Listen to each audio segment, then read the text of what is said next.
Pense nas invenções mais importantes e influentes que a humanidade já desenvolveu. O que vem à mente? Para alguns, pode ser a invenção da imprensa por Johannes Gutenberg em meados do século XV. A impressão mais rápida de livros levou a uma proliferação de ideias e novas escolas de pensamento que reverberam até hoje. Por exemplo, a Bíblia antes estava disponível principalmente em latim e exigia um padre instruído para traduzir e interpretar o texto. A impressão em larga escala da Bíblia em idiomas acessíveis a uma parcela maior da população é uma das coisas que levou à Reforma Protestante. Ou, se você preferir, uma invenção ainda mais fundamental, um alicerce sobre o qual praticamente tudo que a humanidade conquistou se apoia. Então, obviamente, a invenção da roda foi um momento seminal na história humana.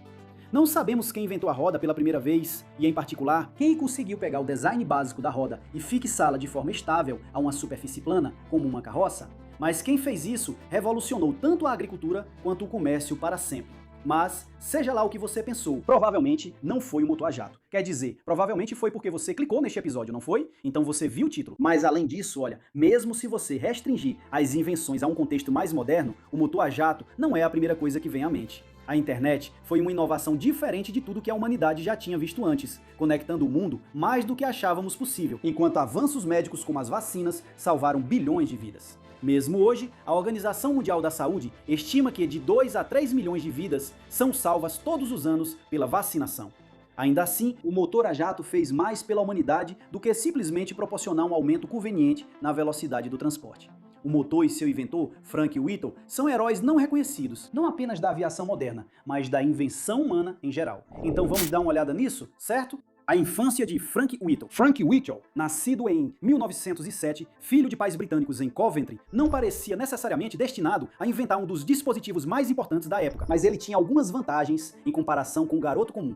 O pai de Frank cresceu pobre e abandonou a escola aos 11 anos para trabalhar em uma fábrica têxtil de algodão em Lancashire, mas acabou se tornando um engenheiro mecânico habilidoso e dono de uma empresa de engenharia. Estar ao lado do pai para ajudar e aprender o ofício deu ao jovem Frank uma experiência prática fundamental com engenharia e máquinas em seus primeiros anos. Como estudante, seus professores o consideravam um tanto preguiçoso, mas eles não sabiam de suas frequentes sessões de autoestudo na biblioteca local, onde nasceu sua paixão pela aviação. Fazendo aeromodelos como hobby, o jovem Frank Whittle sonhava em um dia entrar para a RAF britânica, a Força Aérea Real. Assim que ficou elegível, Frank se candidatou para ser aprendiz, mas foi rejeitado por causa de seu tamanho pequeno. Apenas 3 meses depois, após um regime intenso de exercícios e um estirão de crescimento, Frank havia crescido 7 centímetros e ganhado uma quantidade significativa de peso. Mesmo assim, foi novamente recusado pela Força Aérea. Suspeitando que sua rejeição anterior havia feito os recrutadores ignorarem sua candidatura atual, Frank decidiu se inscrever mais uma vez, mas desta vez resolveu dar uma ajustada na verdade e agir como se fosse sua primeira inscrição. Isso funcionou e logo ele foi recrutado pela RAF. Aos 16 anos, no ano de 1923, Frank Whittle se apresentou para o serviço como novo membro da Força Aérea Real. Em 1926, Frank havia se provado aos olhos de seus superiores e foi premiado com uma vaga de cadete para que pudesse treinar e se tornar piloto e oficial. Apesar de ganhar a reputação de ser um piloto um tanto ousado, escapando por pouco de um acidente por falha no motor e destruindo uma aeronave ao colidir com uma árvore em um dia de neblina, Frank também começou o trabalho que levaria à sua famosa invenção, escrevendo uma tese que defendia que aeronaves de longo alcance e alta velocidade só seriam possíveis se voassem em altitudes mais elevadas, onde a resistência do ar seria naturalmente muito menor. Apenas 2 anos depois, o jovem cadete se tornaria um Pilot Officer, designado para um período completo de serviço. As últimas observações que um instrutor escreveu em seu diário de bordo foram: inclinado a se exibir e voa muito baixo. Sem se deixar abater, o novo piloto ingressaria na Escola Central de Voo, qualificando-se como instrutor assim que seu período de serviço terminasse. Mas Frank não havia esquecido a tese que havia escrito como cadete.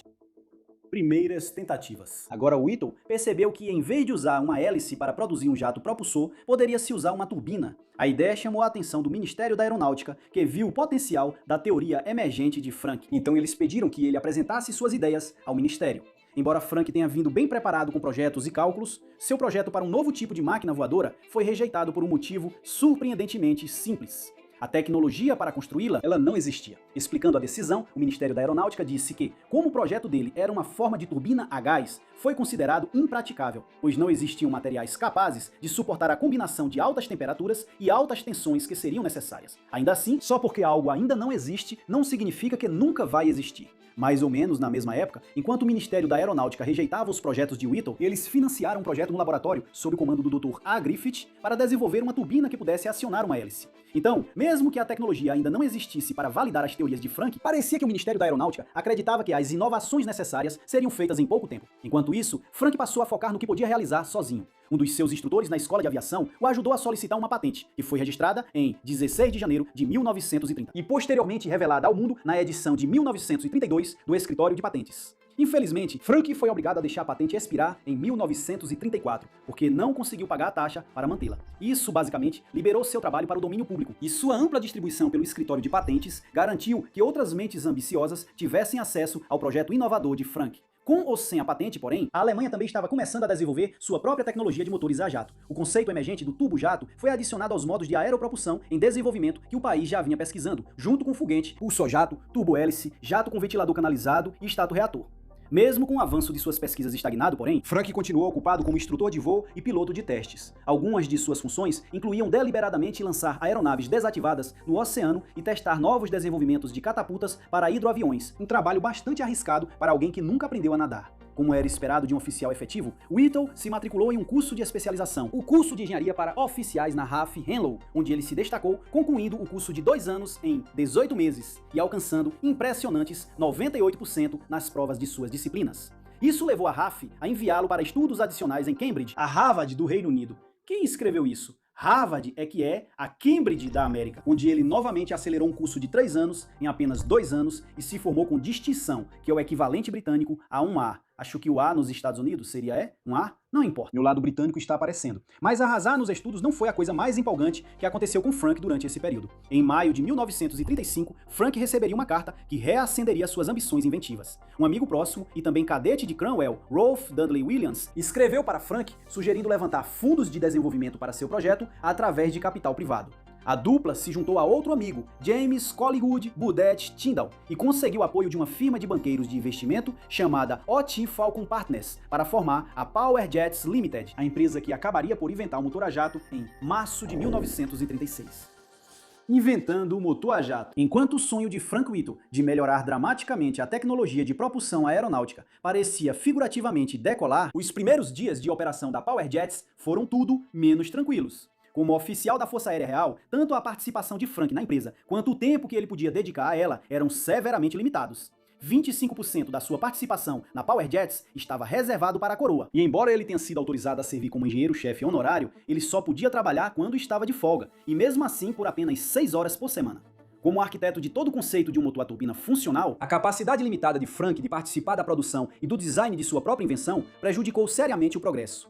Havia também sérios problemas técnicos. Por exemplo, o design deles exigiria um compressor capaz de deslocar 10 vezes mais ar sob o dobro da pressão dos superalimentadores modernos da época. As câmaras de combustão deles exigiam uma intensidade de combustão muito além do que qualquer caldeira dos anos 1920 produzia, e ainda precisava ser relativamente compacto e ter potência suficiente para acionar o compressor. Como a tecnologia ainda estava em desenvolvimento, isso também significava que havia falta de empresas contratadas, experientes, que pudessem trabalhar no projeto. Por mais genial que ele fosse, Frank Whittle e sua equipe não conseguiam produzir sozinhos, do zero, um motor a jato revolucionário inteiro. Então, logo no início do processo, a Power Jets fez um pedido à British Thomson Houston Company para fornecer os desenhos de projeto que a Power Jets precisaria para construir seu motor, além de encontrar locais adequados para testes desse desenvolvimento. A BTH foi escolhida porque a empresa tinha experiência no fornecimento de turbinas e compressores industriais, mas até mesmo essa experiência se mostraria amplamente insuficiente para a tarefa. Whittle foi forçado a rejeitar o primeiro projeto deles, fornecendo seu próprio. A BTH também acabaria removendo a Power Jets das instalações que eles estavam usando e os realocando para uma fábrica abandonada. Todos esses problemas se acumularam quando o projeto revolucionário do motor a jato de Frank Whittle entrou em um verdadeiro inferno de desenvolvimento.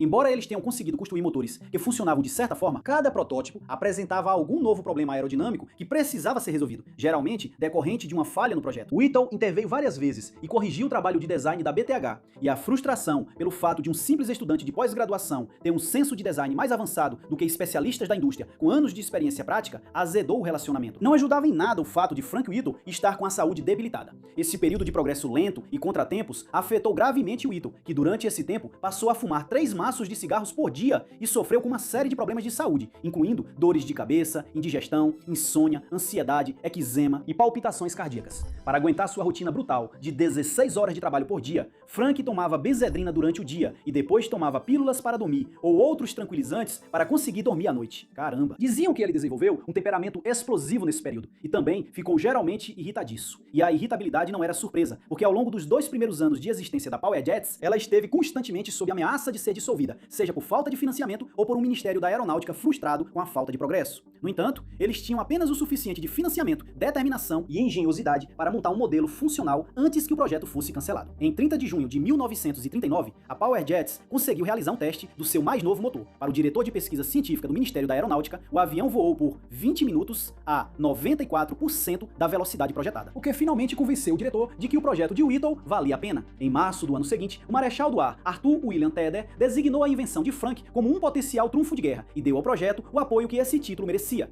Considerando que a Segunda Guerra Mundial havia começado menos de um ano antes, esse título ganhou um significado ainda maior, por causa da falta de confiança que o governo britânico demonstrou no projeto nas fases iniciais de desenvolvimento. A Alemanha conseguiu, na verdade, superar o desenvolvimento de jatos da Grã-Bretanha. Mas com a prova de conceito bem-sucedida de Whittle, a nação insular começou a alcançar seu adversário de guerra. Apenas um mês após essa demonstração de teste bem-sucedida, o Ministério da Aeronáutica já havia emitido contratos para a produção de 3.000 motores em 1942. Reconhecido por seu serviço, Whittle foi promovido a comandante de ala e a equipe da Power Jets quase triplicou, passando de 25 para 70, até o outono de 1940. Esforços de guerra. Então, começou uma corrida contra o tempo, não só para corrigir quaisquer falhas no projeto do motor, mas também para superar a máquina de guerra alemã, que também estava correndo para completar inovações revolucionárias de combate, como é claro, o motor a jato. Falando sobre o grande peso que foi colocado sobre eles, Frank Whittle disse isso em uma carta de 1941, e vamos citar. A responsabilidade que recai sobre meus ombros é realmente muito grande. Estamos diante de duas alternativas. Ou colocamos uma arma poderosa nas mãos da Força Aérea Real, ou, se não conseguirmos nossos resultados a tempo, podemos ter levantado falsas esperanças e causado ações que podem privar a Força Aérea Real de centenas de aviões que ela precisa desesperadamente. Apesar da pressão sob a qual estavam, no entanto, a Power Jets começou a produzir resultados concretos. As aeronaves movidas pelo motor que Frank havia projetado e aperfeiçoado agora estavam atingindo velocidades de 370 milhas por hora, a uma altitude de 25 mil pés, superando os caças Supermarine e Spitfire que estavam em combate ativo na época. Não satisfeito com isso, Whittle continuou a aprimorar o projeto do motor, desta vez buscando aumentar sua eficiência em velocidades mais baixas. Whittle descreveu seu projeto assim, abre aspas, eu queria reduzir a velocidade do jato, ou seja, converter um jato de baixa massa e alta velocidade em um de alta massa, jato de baixa velocidade. A maneira óbvia de fazer isso era usar uma turbina adicional para extrair energia do jato e usar essa energia para acionar um compressor de baixa pressão ou ventilador capaz de aspirar muito mais ar do que o próprio motor a jato e forçar esse ar adicional para trás como um jato frio. O sistema completo é conhecido como turbofan. À medida que a guerra se arrastava, a importância de desenvolver tecnologias militares ficou clara pela quantidade de sangue que a Grã-Bretanha derramou defendendo suas terras natais e aliados contra as potências do eixo. Para ajudar ainda mais no esforço de guerra, Whittle propôs a Stafford Cripps, ministro da produção aeronáutica, que toda a produção e desenvolvimento de motores a jato fossem nacionalizados. Isso seria uma mudança natural para a indústria, pois, embora muitas empresas que trabalhavam no desenvolvimento de aeronaves fossem nominalmente privadas, elas trabalhavam em estreita colaboração com os militares britânicos, com projetos promissores, recebendo apoio financeiro e de outros tipos. Embora a rede de empréstimos, contratos, custos e receitas seja difícil de desvendar, a consequência da nacionalização como solução era que isso impediria que alguém saísse perdendo e garantiria que todos saíssem da situação como vencedores modestos, ainda que ao custo de reduzir o potencial de ganhos dos principais envolvidos.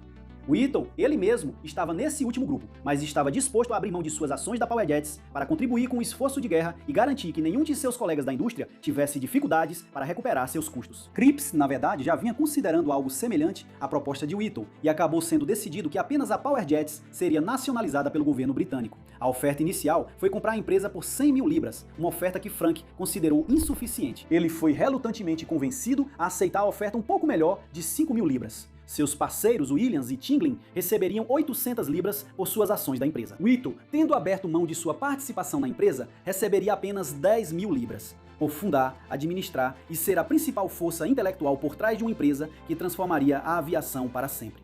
10 mil libras era muito dinheiro na época, mas ainda assim ele inventou o motor a jato. Nada disso melhorou a saúde de Frank Whittle, que passou 6 meses se recuperando de exaustão nervosa, seu segundo colapso nervoso desde o início da guerra. Isso possivelmente contribuiu para a decisão de Whittle de se demitir da Power Jets em 1946.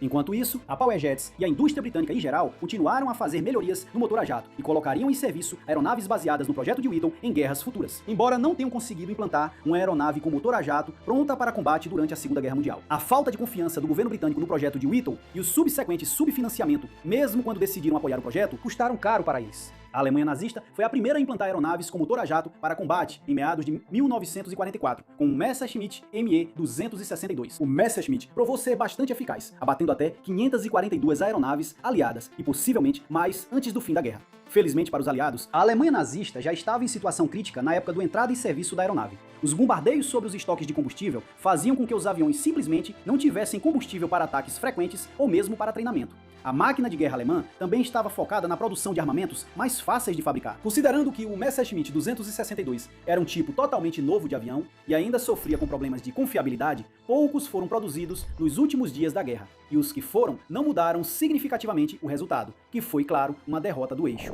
Você já sabia disso. A vida após a guerra. Os primeiros anos após a guerra foram produtivos para Frank. Em 1946, ele foi nomeado consultor técnico em design e produção de motores para o controlador de suprimentos da Força Aérea, assim como comandante da Legião do Mérito dos Estados Unidos. E em meados de maio de 1948, Frank finalmente recebeu alguma compensação financeira pelo grande serviço que prestou ao Reino Unido. Ao inventar o motor a jato, recebeu um prêmio de 100 mil libras da Comissão Real de Prêmios para Inventores, seguido de ser nomeado Cavaleiro Comandante do Império Britânico apenas 2 meses depois. Ainda assim, a saúde mental e física de Whittle continuava atormentada. Durante uma turnê de palestras que ocorreu por volta do verão de 1948, Frank mais uma vez sofreu um colapso nervoso, o que finalmente o levou a se aposentar da Força Aérea com o posto de coronel. Após sua aposentadoria, Frank escreveria uma autobiografia intitulada Jato, a história de um pioneiro, mas não conseguia ficar parado como um homem aposentado e voltou ao mercado de trabalho em 1953, desta vez para a empresa privada e gigante do setor de gás, Shell. Trabalhando como especialista em engenharia mecânica, Frank pôde continuar seu trabalho desenvolvendo motores a turbina, só que desta vez aplicando isso ao campo da perfuração. Ele desenvolveu um novo tipo de broca autopropulsionada que funcionava usando uma turbina movida pela lama lubrificada bombeada para o poço durante a perfuração. Agora, normalmente a perfuração de poços de petróleo é feita conectando um sistema de tubos rígidos e acionando a cabeça de corte, girando o tubo a partir da superfície. Mas o projeto de Whittle significava que não havia necessidade de uma conexão mecânica forte entre a broca e a estrutura superior. Isso permitiu o uso de tubos muito mais leves. Muito tempo depois, Frank Whittle viria a conhecer Hans von Ray, o inventor do motor a jato para os alemães, cujos projetos foram os primeiros a voar em missões de combate. Embora Whittle inicialmente não gostasse dele, presumindo que von Ray só conseguiu criar seu projeto depois que a patente inicial de Whittle havia expirado, ele acabou sendo convencido de que os dois realmente desenvolveram o motor a jato de forma simultânea e independente. Os dois se tornaram amigos e até fizeram turnês de palestras juntos. Em uma conversa após a guerra, von Ray chegou a admitir que Frank estava à frente dele no desenvolvimento, sendo prejudicado apenas pela falta de recursos. E até especulou que um desenvolvimento mais rápido da tecnologia de motores a jato pelos britânicos poderia ter evitado completamente a Segunda Guerra Mundial, citando: "Se você tivesse recebido dinheiro, estaria 6 anos à nossa frente. Se Hitler ou Göring tivessem ouvido que havia um homem na Inglaterra voando a 500 milhas por hora em um pequeno avião experimental e que isso estava entrando em desenvolvimento, é provável que a Segunda Guerra Mundial nem teria acontecido." Fim da citação. Frank Whittle morreria de câncer de pulmão aos 89 anos em 1996. Considerou-se seriamente enterrá-lo na abadia de Westminster para colocá-lo ao lado de outros luminares da invenção e da descoberta, como Sir Isaac Newton e Charles Darwin. Mas isso não foi possível. Então, um local na igreja de São Miguel, na Raff Cromwell, foi escolhido para seus restos mortais. Ele repousa lá até hoje. Mais do que uma máquina de guerra, o impacto do motor a jato. Agora, é impossível exagerar o impacto do motor a jato na sociedade moderna. Vai muito além de uma simples melhoria na velocidade de voo das aeronaves. Essa velocidade e confiabilidade criaram efeitos em cadeia que afetaram indústrias e áreas em todo o mundo. Na verdade, uma tese de doutorado da Liberty University coloca da seguinte forma, citando: "Esta dissertação levanta a questão de quão importante foi e é a introdução da tecnologia do motor a jato para a indústria da aviação e seu papel nos segmentos militares e civis da sociedade." Um corolário dessa questão citada é a premissa de que a tecnologia do motor a jato foi praticamente tão crucial para o crescimento e impacto da aviação quanto a própria introdução do avião. Isso não é para diminuir a importância de qualquer meio de voo ou propulsão, mas para enfatizar que a aviação não estaria nem perto de onde está hoje sem o jato, e o nível de aprimoramento de desempenho que ele trouxe em comparação com as aeronaves movidas a hélice com motor a pistão. Fim da citação. Os benefícios dos voos comerciais movidos a jato foram significativos e começaram a ser explorados imediatamente assim que a poeira da Segunda Guerra Mundial começou a baixar. A British Overseas Aircraft Corporation, predecessora da British Airways, introduziu um serviço de jato de passageiros pioneiro em 1952, embora já tivesse realizado voos avulsos antes disso. O de Havilland DH-106 Comet voou de Londres a Joanesburgo, fazendo paradas em Roma, Beirute, Khartoum e Thebe, e Livingston. Ele viajava a uma velocidade de 480 milhas por hora, um pouco mais lento do que os voos comerciais de hoje, que costumam atingir velocidades de cerca de 600 milhas por hora. Mas isso ainda era muito mais rápido do que o Douglas DC-3, uma das aeronaves de passageiros com hélice mais populares populares de todos os tempos, que voava a 180 milhas por hora. O motor a jato não oferecia apenas velocidade, ele também oferecia conforto. Os jatos vibravam menos e eram menos barulhentos, permitindo que os passageiros voassem com relativo conforto. Na verdade, o motor a jato superava as aeronaves com hélice e os motores a pistão em todos os quesitos que você possa imaginar: velocidade, eficiência, conforto, segurança. Os motores a jato dominam em cada categoria de tal forma que há pouca discussão. A grande questão então é: o que essas melhorias significaram para a indústria da aviação e para a sociedade humana como um todo? Quão importante foi a invenção do motor a jato historicamente? Do ponto de vista militar, a introdução do motor a jato foi claramente revolucionária. Embora as aeronaves a jato ainda desempenhassem os mesmos tipos de funções de combate que suas predecessoras, o alcance e a escala do que elas podiam realizar aumentaram de forma tão dramática que as eras antes e depois do motor a jato dificilmente podem ser comparadas. Para demonstrar, compare dois aviões bombardeiros. O B-29, um bombardeiro com hélice, podia carregar cerca de 20 mil libras de carga, enquanto o B-52 a jato podia carregar quase 70 mil libras, voando 2 vezes mais rápido, exigindo apenas 1/3 da tripulação e com um alcance quase 2 vezes maior que o dos B-29.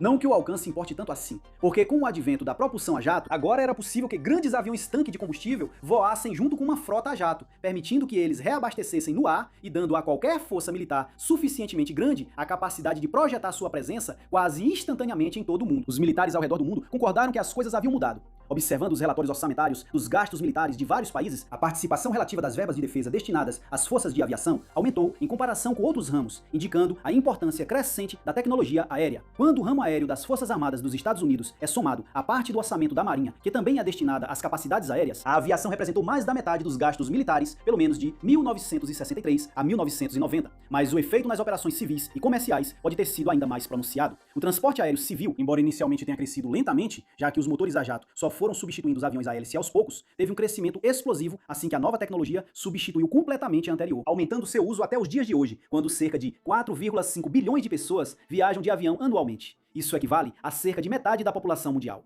As inovações em velocidade, tamanho e conforto relativo das viagens aéreas levaram a reduções massivas e simultâneas no custo de viajar de avião, mesmo que ultimamente não pareça assim. O fato de que viajar internacionalmente de avião é possível para a maioria das famílias de classe média hoje em dia é algo que teria sido quase inconcebível há 70 anos. Mas, embora férias mais variadas e baratas sejam um bônus interessante, o benefício econômico de poder transportar pessoas a um custo relativamente baixo simplesmente não pode ser subestimado. No início da década de 1970, quase metade dos americanos já havia voado, sendo que metade dessas viagens era a trabalho. A interconectividade criada pela expansão do setor de aviação comercial permitiu que trabalhadores se conectassem pelo país de uma forma inédita.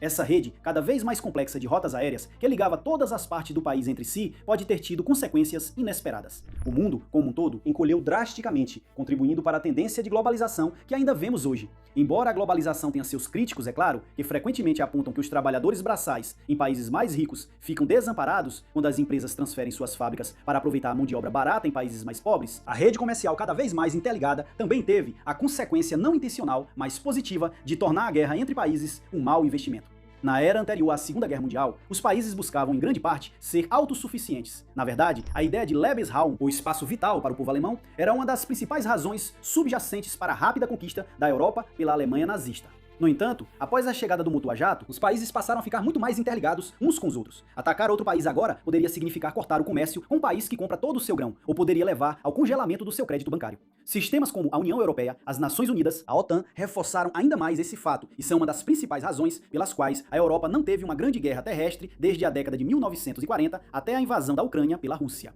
E embora seria impreciso dizer que o motor a jato tornou possível o movimento dos direitos civis dos anos 1960, as viagens aéreas certamente foram uma ferramenta importante utilizada pelos ativistas. Martin Luther King Jr., por exemplo, viajou para a Índia em 1959 para estudar a filosofia de resistência não violenta de Mahatma Gandhi, que havia sido tão eficaz para expulsar os britânicos do subcontinente. Não está claro se King teria feito essa longa viagem se suas únicas opções fossem viajar de navio ou usar as aeronaves a hélice, muito mais lentas, perigosas e desagradáveis que os motores a jato haviam substituído. Além disso, durante os dias intensos dos grandes protestos contra a segregação e a discriminação racial nos anos 60, King viajava de um lado para o outro pelo país, conversando com as pessoas, incentivando a luta contra o tratamento injusto dos negros americanos. Ele voava principalmente pela Eastern Airlines, uma companhia aérea que conectava muitas cidades do sul, como Atlanta, Birmingham, Memphis, Miami e Nova Orleans. Todas essas eram áreas centrais de organização para o movimento. Mais uma vez, os motores a jato não possibilitaram o movimento dos direitos civis, mas facilitaram um fluxo de ideias mais rápido e livre. No geral, embora a invenção do motor a jato não tenha tido o tipo de impacto revolucionário óbvio, como algumas das invenções que mencionamos no início deste vídeo, como a roda, a prensa tipográfica e a internet, o motor a jato facilitou muitas mudanças em nossa sociedade hoje. Desde revolucionar tanto o combate militar quanto as viagens aéreas, até facilitar o livre intercâmbio de ideias e capital, o motor a jato impulsionou o desenvolvimento humano nos bastidores. Sua contribuição quase nunca é diretamente reconhecida. É justo dizer que devemos agradecer a Frank Whittle pela invenção mais subestimada de todos os tempos. Obrigado por assistir.